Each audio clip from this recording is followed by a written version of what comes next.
last night I lost all my patience. You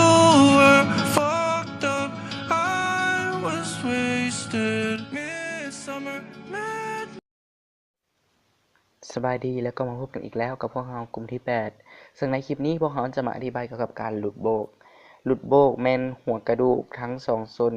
ในข้อต่อหลุดออกจากกันและเฮ็ดให้กล้ามซีนเอ็นอ้อมข้อต่อนั้นฉีกขาดสาเหตุก็จะมีอยู่3สาเหตุใหญ่ก็คือ1มาจากการถูกกระทบจากภายนอกเช่นลมถูกตีและถูกเตะ2มาจากพยาธิบางชนิดที่เป็นมาแต่เกิดเช่นหลังกงแอวทรง3มาจากคอต่อเป็นพยาธิ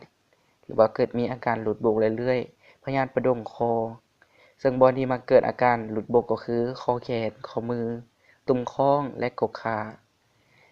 อาการก็จะไข้บวมเจ็บซ้ำเน่งติงบ่ได้คล้ายๆกับอาการพลิกโบกรูปทรงบอน